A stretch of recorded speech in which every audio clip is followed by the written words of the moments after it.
Gold, trusted gold buyers. మీరు తాకట్టు పెట్టిన బంగారాన్ని విడిపించి ఈ రోజు ఉన్న మార్కెట్ ధరకు కొనబడను.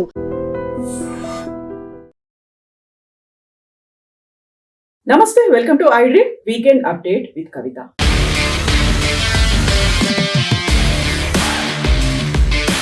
బీఆర్ఎస్ అధినేత కూతురుగా కవిత ఇంతకాలం పరిచయం ఉంది. తెలంగాణ జాగృతి కావచ్చు, ఎంపీ కవిత, ఎమ్మెల్సీ కవిత. సడన్ గా బీఆర్ఎస్ పార్టీ పైనే ధిక్కార స్వరం వినిపించింది, తిరుగుబాటు బావుట ఎగిరేసింది.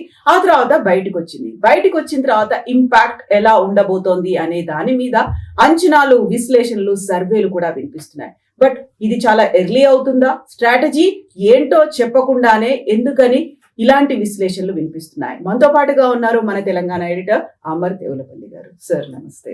నమస్తే సార్, కవిత ముందు నుంచి కూడా తను ఏం చేయబోతోంది, తన స్ట్రాటజీ ఏంటి, ఎందుకని బీఆర్ఎస్ మీద అంతలా మాట్లాడుతోంది?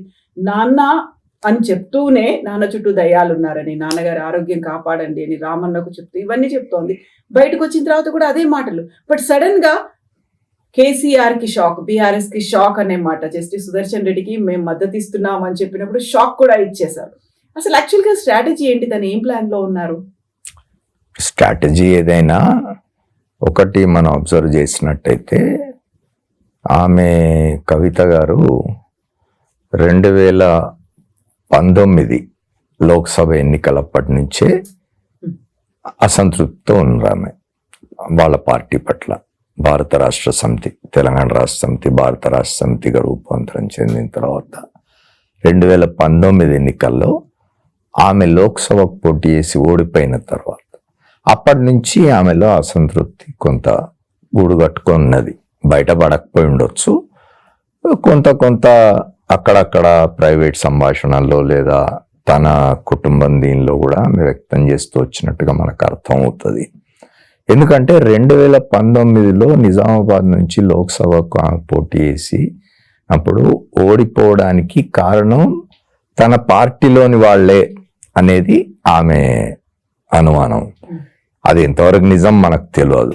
పార్టీ శాసనసభ్యులుగా పోటీ చేసిన వాళ్ళు తనకు సహకరించలే అని. ఎందుకంటే ఇక్కడ ఏం జరిగింది, 2018లోనే అయిపోయినాయి శాసనసభ ఎన్నికలు. సో వాళ్ళు గెలిచేసినారు శాసనసభ్యులంతా. ఇప్పుడు నిజామాబాద్ లోక్సభ సభ సెగ్మెంట్ కింద ఒక 6-7 శాసనసభ సెగ్మెంట్స్ ఉంటే ఆ శాసనసభ్యులంతా ఆల్రెడీ గెలిచేసినారు. లోక్సభకు అసెంబ్లీకి ఎన్నికలు కలిసి వస్తే ఏమవుతుందంటే శాసనసభ సెగ్మెంట్స్ కూడా ఉంటాయి కాబట్టి లోక్సభ అభ్యర్థికి ఈజీ అయిపోతుంది. ప్రచారం విషయంలో అయినా లేదా డబ్బు వ్యయం విషయంలో అయినా ఇంకోటైనా 7 సెగ్మెంట్లలో శాసనసభ అభ్యర్థులు కూడా ఉన్నారు తన పార్టీకి సంబంధించిన వాళ్ళు కాబట్టి వాళ్ళు తన కోసం పనిచేస్తారు. తన పని ఈజీ అవుతుంది. అప్పుడు ఏమవుతుందంటే శాసనసభ్యులు కూడా జాగ్రత్తగా పార్టీ గుర్తుకే ఓటు పడేట్టుగా శ్రమించేందుకు ఎక్కువ అవకాశాలు ఉంటాయి. శాసనసభ్యులు ఎన్నికలు అయిపోయి వాళ్ళు ఒకసారి శాసనసభ్యులు అయిపోయిన తర్వాత లోక్సభ వాళ్ళు ఎందుకు పెద్దగా పట్టించుకుంటారు అనేది ఒకటి. రెండవది, ఉద్దేశపూర్వకంగానే తనను ఓడించడానికి ఇట్లా శాసనసభ్యులు కూడా వ్యతిరేకం చేసినారు. ఆ వ్యతిరేకం చేయడానికి తమ పార్టీలోని కొంతమంది ముఖ్యులే కారణం అనే ఇది ఆమె పెట్టుకున్నారు అప్పటి నుంచే. అది అట్లా పోతూ ఏమైంది, సరే మధ్యలో ఆమెను పాసిఫై చేయడానికో లేకపోతే ఇంకా ఏ కారణం చేతనైనా విమర్శలు వస్తున్నప్పటికీ కేసీఆర్ ఆమెను మండలికి పంపించినారు. విమర్శలు ఏమిటి అంటే, వేరే వాళ్ళ అర్హులు చాలా మంది ఉండగా లోక్సభకు ఓడిపోయిన తన కూతురికి ఎమ్మెల్సీ కట్టబెట్టుకున్నాడనే విమర్శ చాలా పెద్ద ఎత్తున వచ్చింది. అయినా సరే ఆయన ఆమెకు ఎమ్మెల్సీ ఇచ్చినాడు. ఎమ్మెల్సీ ఇచ్చినందువల్ల ఆమె సంతృప్తి చెందినారా లేదా మనకు తెలియదు. కానీ ఆ తర్వాత లోక్సభలో 19లో ఓడిపోయిన దగ్గర మొదలైన అసంతృప్తి లిక్కర్ స్కామ్లో ఆమెను జైలుకు పంపినప్పుడు పార్టీ కానీ, నాయకత్వం కానీ, సొంత తండ్రి కానీ, అన్న కానీ, లేకపోతే పార్టీలోని ముఖ్యులు కానీ పెద్దగా దీని మీద ఎఫర్ట్ చేయలేదు, తనను రక్షించే ప్రయత్నం వీళ్ళెవరు చేయలేదు అనే ఒక అభిప్రాయంతో ఆమె ఉన్నారు. అది మరింత తోడైంది. లోక్సభలో ఓటమి, ఆ తర్వాత లిక్కర్ స్కామ్లో జైలుకు పోవడం, పార్టీ నిరాసక్తత, తనను పట్టించుకుపోవడం, ఇవన్నీ బాగా పనిచేసినాయి.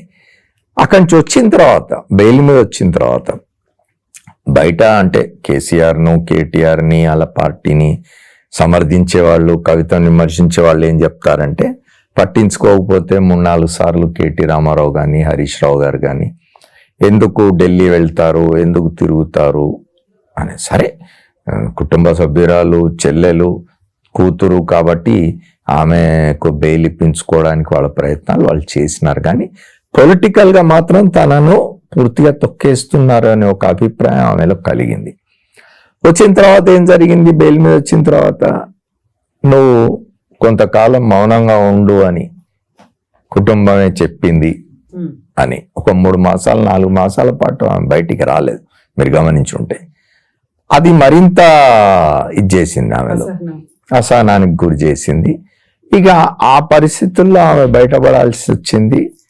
ఆ తర్వాత జరిగిన రజతోత్సవ సభలో ఆమెకు సరైన ప్రాముఖ్యత ఇవ్వకపోవడం, ప్రాధాన్యత ఇవ్వకపోవడం, మొత్తంగా కేటీఆర్ని ప్రొజెక్ట్ చేసే ప్రయత్నం చేయడం, ఈ మొత్తం జరుగుతున్న దానిలో మధ్యలో ఒకసారి కేటీ రామారావును ముఖ్యమంత్రి అభ్యర్థిగా ప్రొజెక్ట్ చేసి వ్యతిరేకత రావడంతో మళ్ళీ వెనక్కు తీసుకోవడం, కేసీఆర్ స్వయంగా మళ్ళీ బయటకు వచ్చి లేదు లేదు నేనున్నంత కాలం నేనే ముఖ్యమంత్రిని అని చెప్పుకోవాల్సిన పరిస్థితి రావడం, ఇవన్నీ కూడా కల్మినేట్ అయ్యి ఆమెలో ఓహో ఇక్కడ మనను ఉండనివ్వరు, నన్ను తొక్కేస్తారు, నన్ను రాజకీయాల్లో ఎదగనివ్వరిగా అనుకొని బయటపడ్డట్టుగా మనకు కనిపిస్తుంది. దీనికి ఇక చివరిలో జరిగింది ఏమిటి అంటే, రజతోత్సవ సభలో జరిగిన వ్యవహారాల్ని ఆమె తండ్రికి రాసిన లేఖ బయట పెట్టడం, ఆమె అమెరికాలో ఉన్నప్పుడు. అప్పుడే అన్నారు ఆమె, మా తండ్రి చుట్టూ దయ్యాలున్నాయి, మా తండ్రి దేవుడు అని చెప్పి. ఇప్పటికి కూడా ఇప్పుడు ఆమె అయితే ఒకటి కవిత గారు కూడా స్టాండ్స్ మార్చుకుంటూ వచ్చినారు.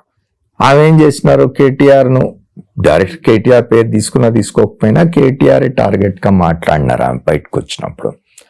ఇప్పుడు హఠాత్తుగా అది మార్చేసి నా తండ్రి వాళ్ళ ఉచ్చులో చిక్కుకొని ఉన్నాడు, 2 ఉచ్చులో, అన్న నువ్వు కాపాడాలి తండ్రిని, పార్టీని కాపాడాలి, మన తండ్రిని కాపాడాలి అని అన్నను ఇచ్చేసేసి వీళ్ళ మీద చేస్తున్నది.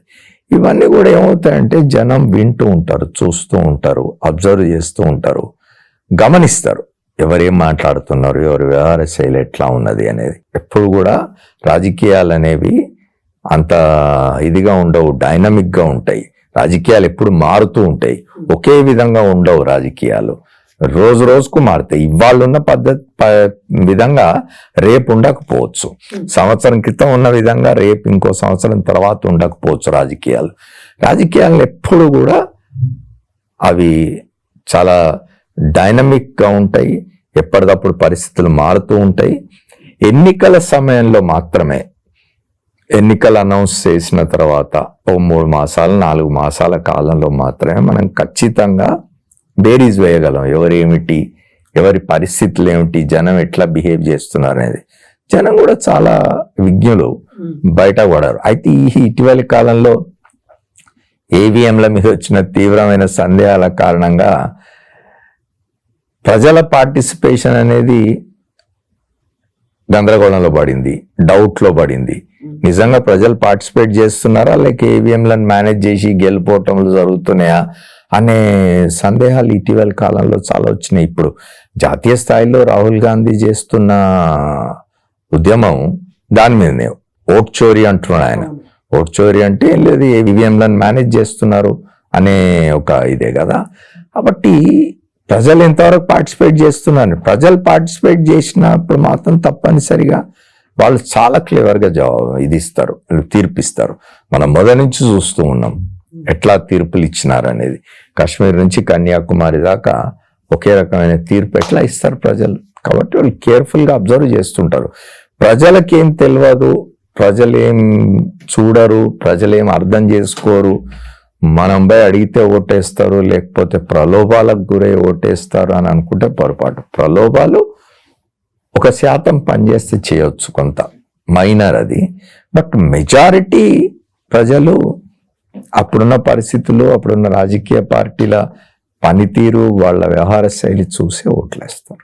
సో ఇప్పుడు కవిత లేవనెత్తినటువంటి అంశాలు కావచ్చు, తను బయటికి వచ్చిన తర్వాత మాట్లాడినటువంటి విషయాలు కావచ్చు, అది పూర్తిగా తన వ్యక్తిగతం అనుకుంటున్నారా, కుటుంబానికి సంబంధించినవా, పార్టీ పరంగా ఆవిడ చేసినటువంటి విమర్శ అనుకుంటున్నారా మీరు? ఇప్పుడు ఒకటండి, ఆమె చేసిన ఆరోపణల్లో ప్రధానమైంది తన కుటుంబంలోనే సన్నిహిత కుటుంబ సభ్యులిద్దరూ అవినీతి పరులు అని ఆమె చేసింది.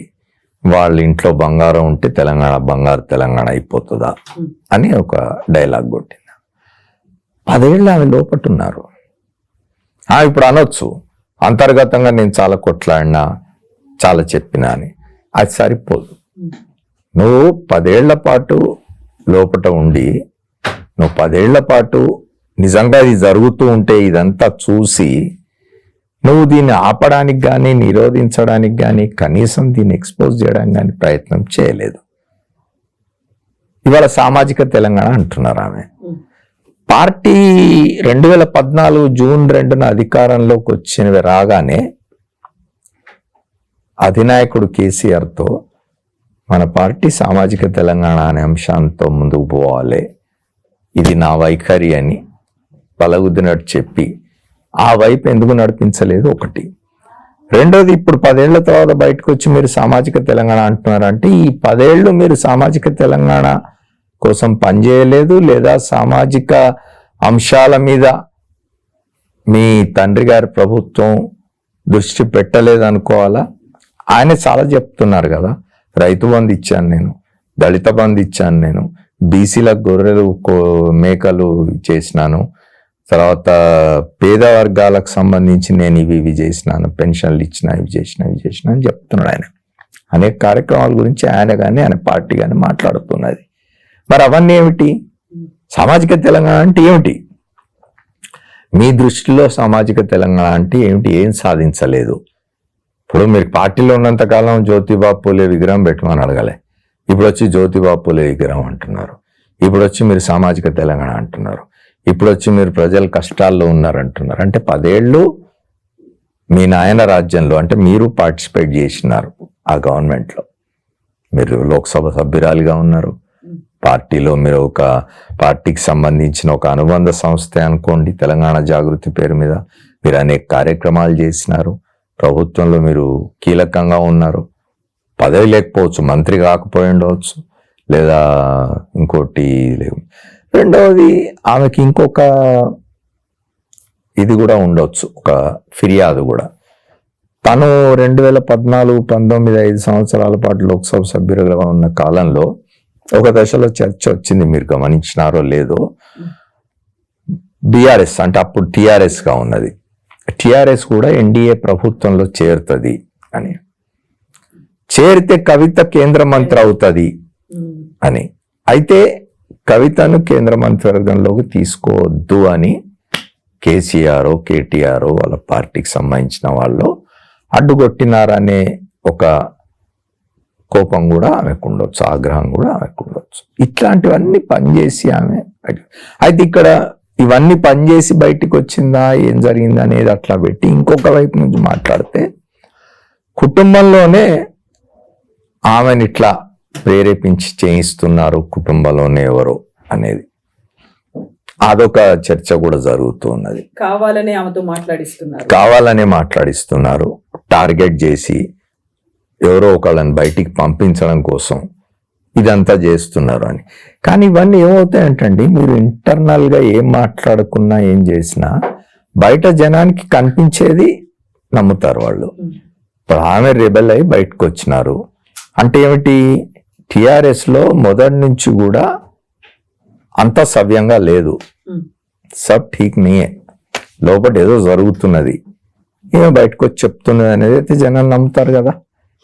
మీరు లోపల ఏ అండర్స్టాండింగ్ తోటైనా, ఏ అవగాహన తోటైనా మీరు బయటకు వచ్చి మాట్లాడుతూ ఉండొచ్చు, కానీ అంతిమంగా మీరు ఇవాళ చేస్తున్న దాని వల్ల ఆ పార్టీకి అయితే నష్టం జరుగుతుంది. మీరు ఉద్దేశపూర్వకంగా చేసినా అన్ఇంటెన్షనల్ గా చేసినా కూడా ఆ పార్టీకి నష్టం అయితే జరగబోతున్నది. ఎంతో కొంత ఎంత జరుగుతుంది అనేది వేరు. ఆ పార్టీ ఎంత కోపపై బయటకు వస్తుంది, పైకి వస్తుంది, జనంలో కాంగ్రెస్ పట్ల వ్యతిరేకత ఉందా, కాంగ్రెస్ పట్ల ఇంకా అనుకూలత పెరుగుతున్నదా, బీఆర్ఎస్ ఎట్లా దాన్ని అధిగమించగలదు అనేది ఇవన్నీ కూడా ఇంకా 3 ఏళ్ల సమయం ఉన్నది ఇక్కడ. ఇప్పుడు ఏం జరుగుతుంది, మీకు 2018 అంత మంచి విజయం సాధించి 2023 వచ్చేసరికి పూర్తిగా చతికిలబడింది ఆ పార్టీ. హైదరాబాద్ చుట్టుపక్కల నియోజకవర్గాలు తప్ప మీరు ప్రధానమైంది ఉత్తర తెలంగాణ దక్షిణ తెలంగాణలో బీఆర్ఎస్ నష్టపోయింది బాగా. ఆ తర్వాత జరిగిన లోక్సభ ఎన్నికల్లో ఒక్క స్థానం కూడా సంపాదించలేని స్థితి. 10 ఏళ్ళు దాదాపు 13 సంవత్సరాలు రాష్ట్ర సాధన కోసం కొట్లాడి 10 ఏళ్ళు దాదాపు అధికారంలో ఉండి ప్రజలకు ఇన్ని చేసినామని చెప్తున్న పార్టీ లోక్సభ ఎన్నికల్లో పూర్తిగా చతికిలబడ్డం అనేది, ఒక్క స్థానం కూడా గెలవలేకపోవడం అనేది ఆ పార్టీ స్థితి ఎట్లా ఉన్నదనేది అర్థం అవుతుంది. దాన్ని మరి అందులోంచి లేపి మళ్ళీ ఎన్నికలకు సన్నద్ధం చేసి 2028లో అధికారంలోకి రావడానికి ఆ పార్టీ అంత ఇది కాగలదా అనేది చూడాలి. అలా ఇంకొక అంశం ఏమవుతుందంటే, మనం చూసినట్టయితే సరే రకరకాల మాటలు రకరకాల ప్రచారాలు నవి బయట, కానీ ఆ పార్టీ మొత్తానికి ఒక ఫేస్ లేదా ఒక ఐకాన్ అయిన చంద్రశేఖరరావు గారు ఈ మధ్య బయటికి రావడం లేదు. అసలు ఆయన ఆరోగ్యం బాగాలేదని ఇంకోటని ఏవో చెప్తూ ఉన్నారు. ఏది కారణం ఏదైనా కూడా ఆయనే నిలబడి లీడ్ చేయాల్సిందే. ఇప్పుడు ఆయన ఇంకెవరికి అప్పగించినా కూడా ఆ పార్టీ కకావికలు కావడం అనేది గ్యారంటీ. సో మీరు చెప్పినట్టుగా 2018 అసెంబ్లీ 2019 పార్లమెంట్ ఎన్నికల్లో ఆల్మోస్ట్ 2023కి వచ్చేసరికి 50 అసెంబ్లీ కావచ్చు, 12 ఎంపీలు కోల్పోవడానికి రీజన్స్ కూడా ఎలక్షన్స్ ముందు జరిగినటువంటి కొన్ని పరిణామాలు, లేకుంటే 2 సార్లు అదే ప్రభుత్వం ఉంది కాబట్టి ప్రభుత్వ వ్యతిరేకతను మార్పు కోరుకున్నారు అనుకుంటే, ఇప్పుడు మళ్ళీ ఎలక్షన్స్ రావడానికి 3 ఏళ్ల కాలం ఉంది. ఈ 3 ఏళ్ల కాలంలో మీరు చెప్పినట్టుగా కవిత ఇంపాక్టో లేకుంటే కవిత వల్ల వచ్చినటువంటి నష్టానికో భర్తీ చేసుకునే స్కోప్ కూడా ఉంది. 3 years అనేది చాలా పెద్ద టైమే అవుతుంది. బట్ ఇప్పుడు ఇంత జరిగింది అనేది 3 ఏళ్ల తర్వాత కూడా ప్రజలు గుర్తుపెట్టుకుంటారంటారా? అదే నేను చెప్పేది, నేను ప్రారంభంలో చెప్పిన మీకు ఎన్నికలు వచ్చే నాటికి ఇష్యూస్ మారిపోతాయి అమ్మా. ఎన్నికలు వచ్చే నాటికి కవిత ఏం చేస్తుంటది, కవిత ఎక్కడ ఉంటది, బీఆర్ఎస్ పరిస్థితి ఏంది, ఈ 3 ఏళ్ళు బీఆర్ఎస్ కాండక్ట్ ఏమిటి, ఎట్లా తనని తాను ప్రజల్లోకి తీసుకుపోయి ప్రజల మెప్పు పొందడానికి ఏం పని చేస్తుంది 3 ఏళ్ళు అనేది చూడాలి. మన 2 ఏళ్ళు అయితే అయిపోయినాయి. రేపు నవంబర్ వస్తే డిసెంబర్ 7న కొత్త ప్రభుత్వం వచ్చింది మన దగ్గర 23లో. సో 2 ఏళ్ళు పూర్తవుతుంది డిసెంబర్ 7కి. మరి పూర్తయ్యే నాటికి ఈ 2 ఏళ్లలో ఏమిటి మీ ప్రోగ్రెస్ రిపోర్ట్? ఇప్పుడు ఒక్కటమ్మా, రేవంత్ రెడ్డిని కేటీ రామారావు తిట్టడం, కేటీ రామారావు రేవంత్ రెడ్డి తిట్టడం, ఇవన్నీ పార్టీ ఏదో బలోపేతం అవుతుంది అని మురిసిపోవడానికి వీల్లేదు. అవన్నీ కూడా పొలిటికల్ దీనిలో మాట్లాడుకుంటారు, తిట్టుకుంటారు, ప్రజలకు కూడా తెలుసు అవన్నీ. ఇప్పుడు ఇవాళ కేటీ రామారావు గారు కాంగ్రెస్ ప్రభుత్వాన్ని, రేవంత్ రెడ్డిని చేస్తున్న విమర్శలు, తిడుతున్న తిట్లు, అటు ముఖ్యమంత్రి రేవంత్ రెడ్డి గారు దానికి జవాబుగా వీళ్ళ మీద చేస్తున్న విమర్శలు, ఇవన్నీ కూడా వ్యక్తిగతం అయిపోతాయి. రేపు ఇష్యూస్ ఏమున్నాయి అనేది వస్తుంది. ఇవాళ చూడండి మీరు, రేపు ఎన్నికల ఒక 6 మాసాల ముందు నుంచి వివిధ వర్గాల ప్రజలకున్న సమస్యలు ఏమిటి, వాళ్ళు ఎంత తీవ్రంగా దానివల్ల ఇబ్బంది పడుతున్నారు అనేవి బాగా పనిచేస్తాయి. కాబట్టి ఇప్పుడు నిజంగా కూడా ఇవాళ కవిత చేసింది కూడా అప్పటిదాకా ఉంటుందని నేను అనుకోను. ఇప్పుడు ఆమె తన సన్నిహిత కుటుంబంలోని 2 సభ్యులను గురించి మాట్లాడింది. వాళ్ళ ఇళ్లలో బంగారం ఉంది కాబట్టి బంగార తెలంగాణ అయిపోదు కదా అని. అవన్నీ కూడా అప్పటికి ఇంకా జనంలో ఉండి అప్పటికి ఇంకా జనం వాటిని ఇప్పుడు నమ్ముతున్నారా లేదా కూడా చెప్పలేము. రేపు అప్పటికైతే ఇంకా అసలు అవన్నీ ఫేడ్ అయిపోవచ్చు, కొత్త ఇష్యూస్ రావచ్చు, ఇంకేమైనా కొత్త సమస్యలు రావచ్చు. అవి బీఆర్ఎస్ కు అనుకూలంగా పనిచేసే సమస్యలు కావచ్చు, లేదా బీఆర్ఎస్ ను మరింత ఇబ్బందులో పడేసే సమస్యలు కావచ్చు, చెప్పలేము. కాంగ్రెస్ పర్ఫార్మెన్స్ మీద కూడా ఆధారపడి ఉంటుంది. వాళ్ళ ప్రభుత్వ పనితీరు ఎలా ఉంది, అంతే కదా, మంత్రివర్గం ఏం చేస్తుంది, ఎట్లా పనిచేస్తున్నారు ప్రభుత్వం, how the government is delivering the goods to people అనే అనేది కూడా చూస్తారు ప్రజలు.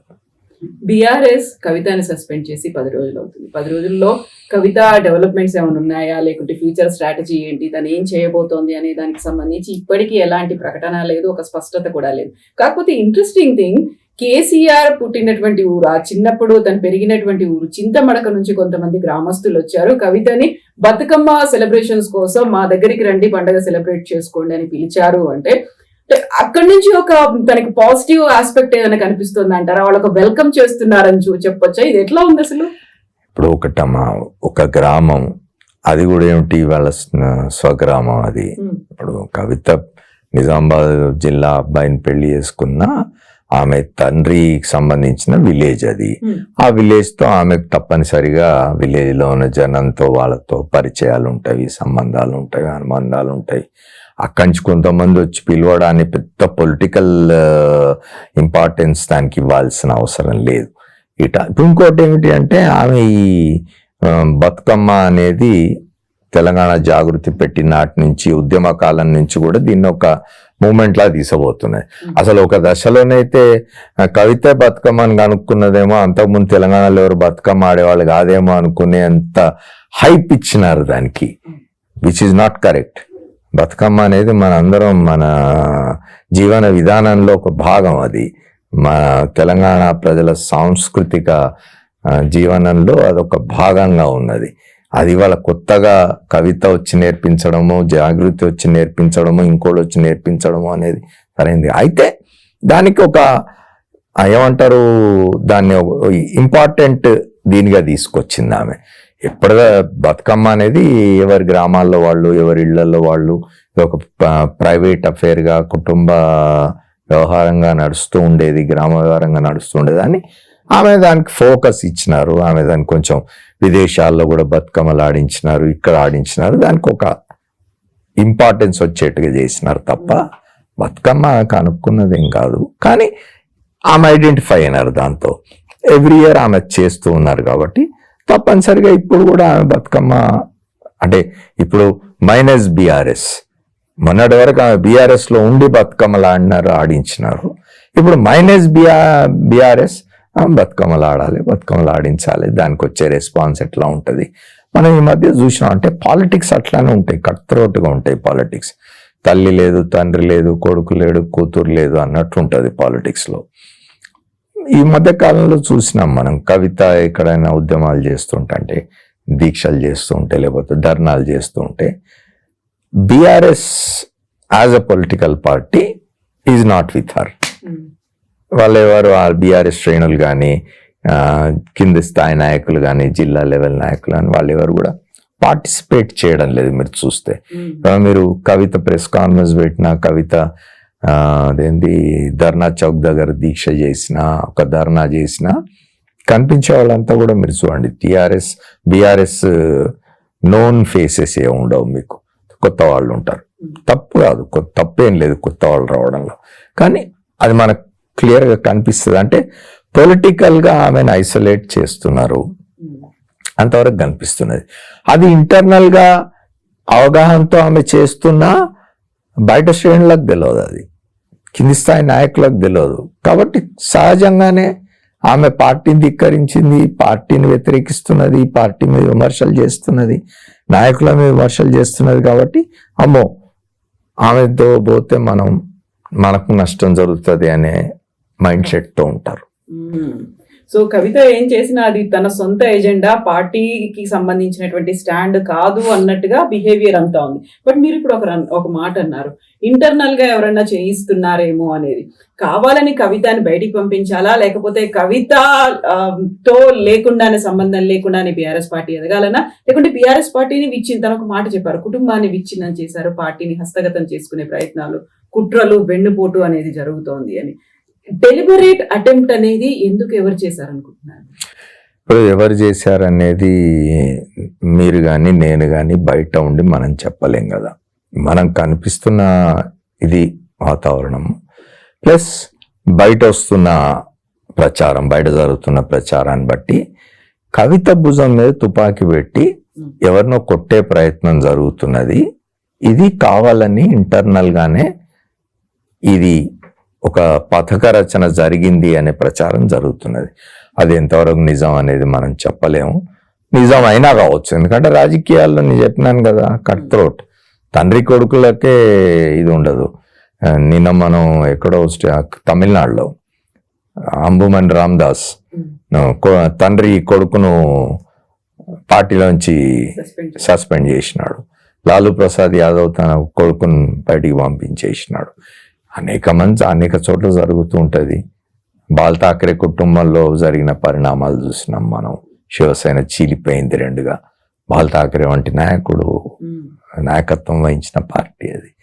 కుటుంబ తగాదాలు చాలా పార్టీలో ఉంటాయి. ఎందుకంటే అధికారం దగ్గరికి వచ్చేసరికి, సంపద దగ్గరికి వచ్చేసరికి, అది రాజకీయాలు కావచ్చు, వ్యాపార సంబంధమైన కుటుంబాలు కావచ్చు, ఇతర కుటుంబాలు కావచ్చు, ఎక్కడైతే అధికారం, ఎక్కడైతే సంపద, ఆస్తులు, డబ్బు ఇట్లాంటివి వస్తాయో అక్కడ ఈ తగాదాలు చాలా కామన్గా కనిపిస్తాయి. మనకు చూసినాం మనం చాలా కుటుంబాల్లో, ఇప్పటికీ రాజకీయ కుటుంబాల్లో ఇప్పటికి జరుగుతున్న చరిత్ర కూడా చూస్తూ ఉన్నాం మనం. Yes, sir. Thank you so much. Thank you very much. And don't forget to subscribe to iDream. And for more videos, Please subscribe to iDream. Please subscribe to iDream. Please subscribe iDream. And please subscribe to iDream. For more videos, subscribe to iDream. Please like, share, and subscribe to the channel. Congratulations, iDream. Subscribe to iDream. Subscribe to iDream. so subscribe to iDream Media. iDream की iDream team अंदर की huge congratulations. Please subscribe iDream Media. Please subscribe to iDream. Subscribe iDream. Please subscribe to iDream. iDream అంటే నా కళల ఛానల్ను subscribe చేసుకున్న నోరు తిరుగుతలేదు. మీరైతే గంట గుర్తు కొట్టండి. For more such videos, please subscribe to iDream. Subscribe to iDream. Please subscribe to iDream. Please subscribe iDream Media. Please do subscribe to iDream. Please subscribe to iDream Media. For best entertainment and information, please subscribe iDream.